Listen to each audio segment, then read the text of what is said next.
Hai, selamat pagi saudara, kembali berjumpa di segmen Kompas Bisnis Sapa Indonesia Pagi, kembali bersama saya Paskali Siswari.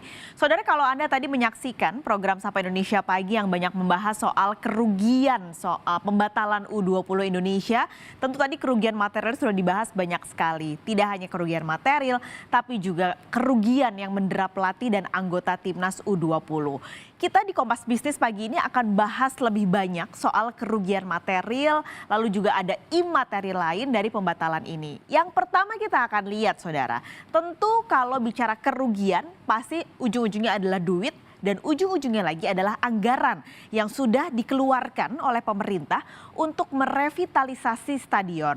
Kami ambil data ini dari Kementerian PUPR yang memang menaungi soal revitalisasi infrastruktur, salah satunya adalah stadion. Total yang direnovasi untuk persiapan Piala Dunia U20 ada 2 stadion utama dan juga 15 lapangan latihan. Ke-17 stadion ini tersebar di total 5 provinsi, saudara. Ada di Jawa Tengah, lalu juga ada di Bali, Jawa Timur, Jawa Barat, dan juga ada di Sumatera Selatan.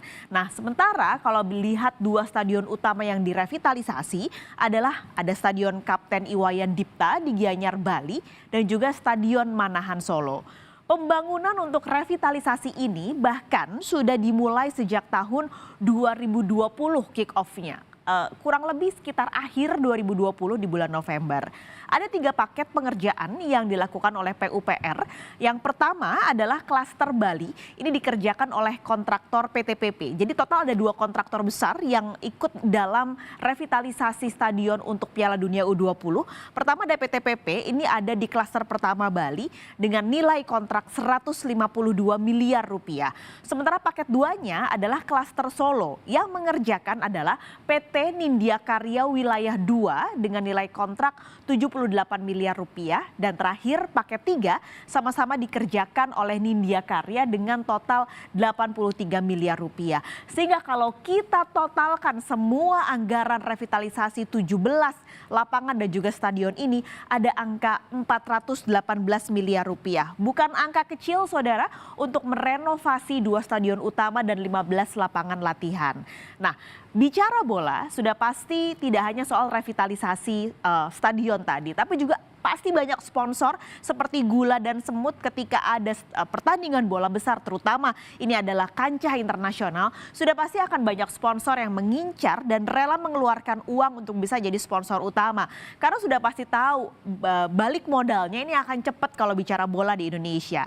Nah, kami kumpulkan beberapa pengiklan yang di awal tahun ini sudah mengumumkan keikutsertaan mereka sebagai sponsor. Yang pertama adalah MTEK. MTEK berhasil menjadi official broadcaster Piala Dunia U20 2023 dan seharusnya ini menyiarkan 52 pertandingan.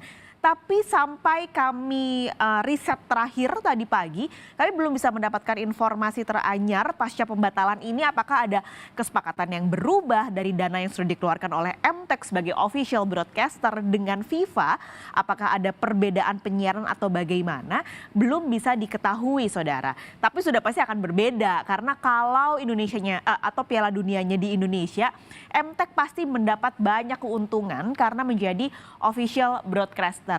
Sementara kalau hanya menjadi penayang saja saudara, ini tentu akan berbeda. Nah, kedua ada Tokopedia. Tokopedia ini mengambil bagian menjadi broadcast sponsor FIFA U20. Biasanya ini bentuknya kalau Anda mungkin sedang menonton bola akan banyak logo-logonya muncul. Nah, dalam hal ini adalah Tokopedia yang menjadi broadcast sponsor di sepanjang liga biasanya akan muncul iklan. Terakhir yang baru saja mengumumkan menjadi sponsor di bulan Maret kemarin adalah produk es krim dari Unilever yaitu Walls.